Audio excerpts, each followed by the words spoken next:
ओम शांति। आज 5/9/2020 की मुरली में बाबा ने कहा, मीठे बच्चे, इस बेहद के नाटक में तुम आत्माओं को अपना अपना पार्ट मिला हुआ है। अभी तुम्हें यह शरीर रूपी कपड़े उतार घर जाना है, फिर नए राज्य में आना है। आज की मुरली का प्रश्न है, बाप कोई भी कार्य प्रेरणा से नहीं करते, उनका अवतरण होता है। यह किस बात से सिद्ध होता है? उत्तर है, बाप को कहते ही हैं करण करावण हार। प्रेरणा का तो अर्थ है विचार। प्रेरणा से कोई नई दुनिया की स्थापना नहीं होती है। बाप बच्चों से स्थापना कराते हैं।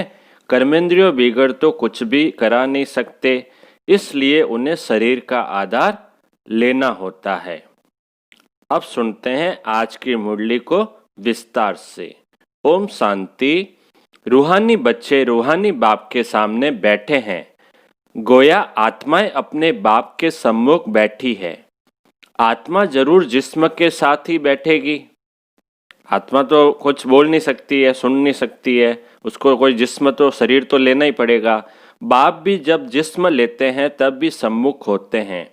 इसको ही कहा जाता है आत्मा परमात्मा अलग रहे बहुकाल।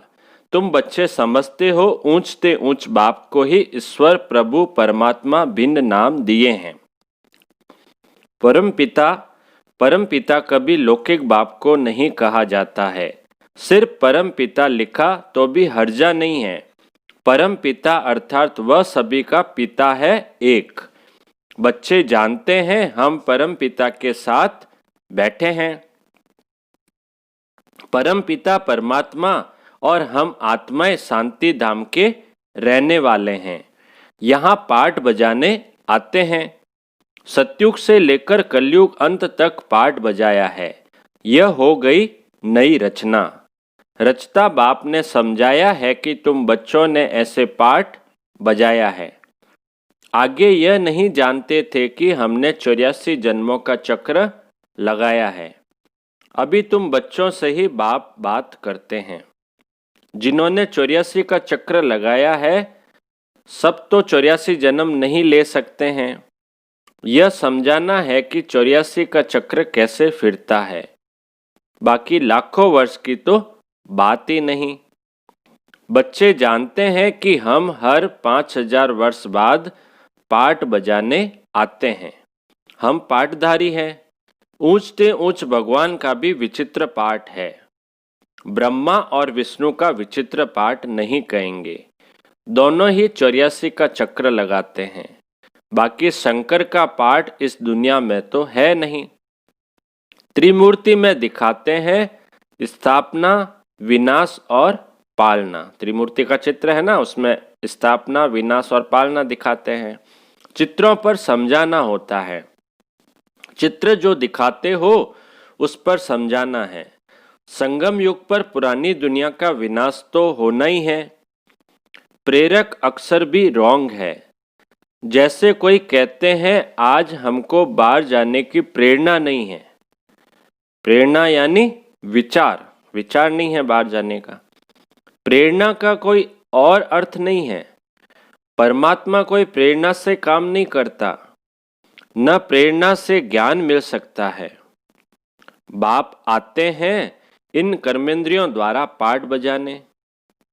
करण करावन हार है ना, कराएंगे बच्चों से। शरीर बिगड़ तो कर न सके। इन बातों को कोई भी जानते नहीं, न ईश्वर बाप को ही जानते हैं। ऋषि मुनि आदि कहते थे हम ईश्वर को नहीं जानते, न आत्मा को न परमात्मा बाप को। कोई में ज्ञान नहीं है। बाप है मुख्य, क्रिएटर, डायरेक्टर, डायरेक्शन भी देते हैं, श्रीमत देते हैं। मनुष्यों की बुद्धि में तो सर्वव्यापी का ज्ञान है। तुम समझते हो बाबा हमारा बाबा है, वो लोग सर्वव्यापी कह देते हैं। तो बाप समझ ही नहीं सकते। तुम समझते हो यह बेहद के बाप की फैमिली है। सर्वव्यापी कहने से फैमिली की खुशबू नहीं आती। उनको कहा जाता है निराकारी शिव बाबा, निराकारी आत्माओं का बाबा। शरीर है तब आत्मा बोलती है कि बाबा। बिगर शरीर तो आत्मा बोल न सके। आत्मा को बोलने के लिए शरीर तो चाहिए ना। भक्ति मार्ग में बुलाते आए हैं। समझते हैं वह बाबा दुख हरता सुख करता है। दुख मिलता है सुखधाम में, सुख मिलता है सुखधाम में, शांति मिलती है शांति धाम में। यहाँ है ही दुख, अभी दुखधाम है उसमें दुख है। यह ज्ञान तुमको मिलता है संगम पर। पुराने और नए के बीच बाप आते ही तब है जब नई दुनिया की स्थापना और पुरानी दुनिया का विनाश होना है, जिसे हम संगम युग बोलते हैं। पहले हमेशा कहना चाहिए नई दुनिया की स्थापना, पहले पुरानी दुनिया का विनाश कहना रॉन्ग हो जाता है। अभी तुमको बेहद के नाटक की नॉलेज मिलती है। जैसे उस नाटक में एक्टर्स आते हैं तो घर से साधारण कपड़े पहनकर आते, फिर नाटक में आकर कपड़े बदलते हैं, फिर नाटक पूरा हुआ तो वह कपड़े उतार कर घर जाते हैं। यहाँ तुम आत्माओं को घर से अशरीरी आना होता है। यहाँ आकर यह शरीर रूपी कपड़े पहनते हो। हर एक को अपना अपना पार्ट मिला हुआ है। यह है बेहद का नाटक। ठीक है ना, जैसे नाटक होता है इसी तरह ये भी बेहद का नाटक है। इसमें भी शरीर रूपी कपड़े पहन के आने हैं, फिर बाद में उतार के वापस जाने हैं। अभी ये बेहद की सारी दुनिया पुरानी है, फिर होगी नई दुनिया। वह बहुत छोटी है, एक धर्म में। कहाँ? सतयुग में। तुम बच्चों को इस पुरानी दुनिया से निकल फिर हद की दुनिया में, नई दुनिया में आना है, क्योंकि यहाँ है एक धर्म अनेक मनुष्य होने से। अभी तो अनेक धर्म अनेक मनुष्य होने से बेहद हो जाती। वहां तो है एक धर्म थोड़े मनुष्य। एक धर्म की स्थापना के लिए आना पड़ता है। तुम बच्चे इस बेहद के नाटक के राज को समझते हो कि यह चक्र कैसे फिरता है। इस समय जो कुछ प्रैक्टिकल में होता है उसका ही फिर भक्ति मार्ग में त्योहार मनाते हैं। नंबरवार कौन कौन से त्योहार है यह भी तुम बच्चे जानते हो। ऊंचते ऊंच भगवान शिव बाबा की जयंती कहेंगे। सबसे बड़ा त्योहार बाबा कौन सा है? कहते हैं शिव जयंती यानी शिवरात्रि। वह जब आए तब फिर और त्योहार बने। शिव बाबा पहले पहले आकर गीता सुनाते हैं, अर्थात आदि मध्य अंत का ज्ञान सुनाते हैं। योग भी सिखाते हैं, साथ साथ तुमको पढ़ाते भी हैं। तो पहले पहले बाप आया, शिव जयंती हुई, फिर कहेंगे गीता जयंती। आत्माओं को ज्ञान सुनाते हैं तो गीता जयंती हो गई। तुम बच्चे विचार कर त्योहार को नंबरवार लिखो। इन बातों को समझेंगे भी अपने धर्म के। हर एक को अपना धर्म प्यारा लगता है, दूसरे धर्म वालों की बात ही नहीं। भल किसको दूसरा धर्म प्यारा हो भी परंतु उसमें आ न सके। स्वर्ग में और धर्म वाले थोड़े ही आ सकते हैं, दूसरे धर्म वाले तो स्वर्ग में आ ही नहीं सकते हैं सतयुग में। जाड़ में बिल्कुल साफ है। जो जो धर्म जिस समय आते हैं फिर उस समय आएंगे। पहले बाप आते हैं, वही आकर राजयोग सिखलाते हैं। तो कहेंगे शिव जयंती, सो फिर गीता जयंती, फिर नारायण जयंती। वह तो हो जाता सतयुग, वो भी लिखना पड़े नंबरवार। यह ज्ञान की बातें हैं। शिव जयंती कब हुई वह भी पता नहीं है। ज्ञान सुनाया जिसको गीता कहा जाता है, फिर विनाश भी होता है। जगत अम्बा आदि की जयंती का कोई हॉलीडे नहीं है। मनुष्य किसी की भी तिथि तारीख आदि को बिल्कुल नहीं जानते हैं। लक्ष्मी नारायण राम सीता के राज्य को ही नहीं जानते। जानते हैं क्या? बाकी मनुष्य हम यहाँ आने के बाद हमें पता चला है। 2500 वर्ष में जो आए हैं उनको जानते हैं, परंतु उनसे पहले जो आदि सनातन देवी देवता थे उनको कितना समय हुआ कुछ नहीं जानते। द्वापर से जानते हैं, द्वापर और कलयुग।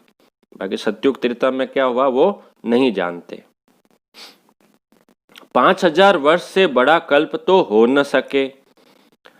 आधा तरफ तो ढेर संख्या आ गई, बाकी आधा में इनका राज्य। फिर जास्ती वर्षों का कल्प हो कैसे सकता? 84 लाख जन्म भी नहीं हो सकते। वो लोग समझते हैं कलयुग की आयु लाखों वर्ष है। मनुष्यों को अंधियारे में डाल दिया है। कहाँ सारा ड्रामा 5000 वर्ष का, कहाँ सिर्फ कलयुग के लिए कहते कि अभी 40,000 वर्ष शेष है। लोग कहते हैं ना बाहर कि अभी तो हजारों वर्ष पड़े हैं, लाखों वर्ष पड़े हैं, जबकि पूरा ड्रामा ही 5000 वर्ष का है। जब लड़ाई लगती है तो समझते हैं भगवान को आना चाहिए, लेकिन भगवान को तो आना चाहिए संगम पर। महाभारत लड़ाई तो लगती ही है संगम पर। बाप कहते हैं मैं भी कल्प कल्प संगम युग पर आता हूं। बाप आएंगे नई दुनिया की स्थापना और पुरानी दुनिया का विनाश कराने। नई दुनिया की स्थापना होगी तो पुरानी दुनिया का विनाश जरूर होगा। इसके लिए यह लड़ाई है। इसमें शंकर के प्रेरणा आदि की तो कोई बात नहीं। अंडरस्टूड पुरानी दुनिया खलास हो जाएगी। मकान आदि तो अर्थक्वेक यानी भूकंप में सब खलास हो जाएंगे। आएगा ना विनाश आएगा, बाबा कह रहे हैं अर्थक्वेक आएंगे, प्राकृतिक आपदाएं आएगी, सब खलास हो जाएगा, नष्ट हो जाएगा। क्योंकि नई दुनिया चाहिए, क्योंकि परिवर्तन होना है। नई दुनिया थी जरूर। दिल्ली परिस्तान थी, जमुना का कंठा था, लक्ष्मी नारायण का राज्य था, चित्र भी है। लक्ष्मी नारायण को स्वर्ग का ही कहेंगे। तुम बच्चों ने साक्षात्कार भी किया है कि कैसे स्वयंवर होता है। यह सब पॉइंट्स बाबा रिवाइज कराते हैं। अच्छा पॉइंट्स याद नहीं पड़ती है तो बाबा को याद करो। ठीक है ना, कोई अच्छा पॉइंट्स अगर याद नहीं आ रहा है तो बाबा को याद कर लो। बाप भूल जाता है तो टीचर को याद करो। टीचर जो सिखलाते हैं वह भी जरूर याद आएगा ना। टीचर भी याद रहेगा, नॉलेज भी याद रहेगी, उद्देश्य भी बुद्धि में है। याद रखना ही पड़े क्योंकि तुम्हारी स्टूडेंट लाइफ है ना। यह भी जानते हो जो हमको पढ़ाते हैं वह हमारा बाप भी है। लौकिक बाप कोई गुम नहीं हो जाता है। लौकिक बाप कोई गुम होता है क्या? नहीं। लौकिक, पारलौकिक और फिर यह है अलौकिक। इनको कोई याद नहीं करते। किनको? ब्रह्मा बाबा को। ब्रह्मा बाबा को बाबा भी कहते हैं ब्रह्मा बाबा को याद करने से कुछ नहीं होगा, ये तो दलाल है बीच में, इसका शरीर मैंने लिया लोन। लौकिक बाप से तो वर्षा मिलता है, अंत तक याद रहती है। शरीर छोड़ा फिर दूसरा बाप मिलता है। जन्म बाई जन्म लौकिक बाप मिलते हैं। हर जन्म में अलग अलग होंगे ना पिता अपने। पारलौकिक बाप को भी दुख व सुख में याद करते हैं। बच्चा मिला तो कहेंगे ईश्वर ने बच्चा दिया। बाकी प्रजापिता ब्रह्मा को क्यों याद करेंगे? इनसे कुछ मिलता थोड़ी है। इनको अलौकिक कहा जाता है। तुम जानते हो हम ब्रह्मा द्वारा शिव बाबा से वर्षा ले रहे हैं। जैसे हम पढ़ते हैं यह रथ भी निमित्त बना हुआ है। बहुत जन्मों के अंत में इनका शरीर ही रथ बना है। रथ का नाम तो रखना पड़ता है ना। यह है बेहद का सन्यास। रथ कायम ही रहता है, बाकी का ठिकाना नहीं है। चलते चलते फिर भागंती हो जाते। यह रथ तो मुकर्रर है ड्रामा अनुसार। कौन सा रथ? ब्रह्मा बाबा का, जो कि शिव बाबा लेते हैं। इनको कहा जाता है भाग्यशाली रथ। ब्रह्मा बाबा को क्या कहेंगे? भाग्यशाली रथ। तुम सबको भाग्यशाली रथ नहीं कहेंगे। भाग्यशाली रथ एक माना जाता है जिसमें बाप आकर ज्ञान देते हैं, स्थापना का कार्य कराते हैं। तुम भाग्यशाली रथ नहीं ठहरे। तुम्हारी आत्मा इस रथ में बैठ पड़ती है। आत्मा पवित्र बन जाती है, इसलिए बलिहारी इस तन की है जो इसमें बैठ पड़ाते हैं। यह अंतिम जन्म बहुत वैल्यूबल है। फिर शरीर बदल हम देवता बन जाएंगे। इस पुराने शरीर द्वारा ही तुम शिक्षा पाते हो, शिव बाबा के बनते हो। तुम जानते हो हमारी पहली जीवन वर्थ नाटे पैनी थी, अब पाउंड बन रही है। जितना पढ़ेंगे उतना ऊंच पद पाएंगे। बाप ने समझाया है याद की यात्रा है मुख्य। इनको ही भारत का प्राचीन योग कहते हैं, जिससे तुम पतित से पावन बनते हो। स्वर्गवासी तो सब बनते हैं। फिर है पढ़ाई पर मदार। तुम बेहद के स्कूल में बैठे हो, तुम ही फिर देवता बनेंगे। तुम समझ सकते हो ऊंच पद कौन पा सकते हैं, उनकी क्वालिफिकेशन क्या होनी चाहिए। पहले हमारे में भी क्वालिफिकेशन नहीं थी, आसुरी मत पर थे। अब ईश्वरीय मत मिलती है। आसुरी मत से हम उतरती कला में जाते हैं, ईश्वरीय मत से चढ़ती कला में जाते हैं। अभी कलाएं चढ़ रही है ना, 16 कला, फिर 14, फिर 8, फिर कलाहीन हो जाते हैं, फिर वापस अभी चढ़ती कला में जा रहे हैं। ईश्वरीय मत देने वाला एक है, आसुरी मत देने वाले अनेक है। माँ बाप, भाई बहन, टीचर, गुरु, कितनों की मत मिलती है। अभी तुमको एक की मत मिलती है जो 21 जन्म काम आती है। किसकी मत? श्रीमत, शिव बाबा की मत। तो ऐसे श्रीमत पर चलना चाहिए ना। जितना चलेंगे उतना श्रेष्ठ पद पाएंगे, कम चलेंगे तो कम पद। श्रीमत है ही भगवान की। ऊंचते ऊंच भगवान ही है जिसने कृष्ण को ऊंचते ऊंच बनाया, फिर नीचते नीच रावण ने बनाया। बाप गोरा बनाते, फिर रावण सावरा बनाते। बाप वर्षा देते हैं, वह तो है ही वाइसलेस। देवताओं की महिमा गाते हैं सर्वगुण संपन्न। सन्यासियों को संपूर्ण निर्विकारी नहीं कहेंगे। सतयुग में आत्मा और शरीर दोनों पवित्र होते हैं।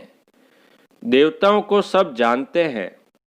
वो संपूर्ण निर्विकारी होने के कारण संपूर्ण विश्व के मालिक बनते हैं। अभी नहीं है, फिर तुम बनते हो। बाप भी संगम युग पर ही आते हैं। ब्रह्मा के द्वारा ब्राह्मण, ब्रह्मा के बच्चे तो तुम सब ठहरे। वह है ग्रेट ग्रेट ग्रैंडफादर। बोलो, प्रजापिता ब्रह्मा का नाम नहीं सुना है? परम पिता परमात्मा ब्रह्मा द्वारा ही सृष्टि रचेंगे ना। ब्राह्मण कुल है, ब्रह्मा मुख वंशावली भाई बहन हो गए। यहां राजा रानी की बात नहीं। यह ब्राह्मण कुल तो संगम का थोड़ा समय चलता है। राजाई न पांडवों की है न कौरवों की।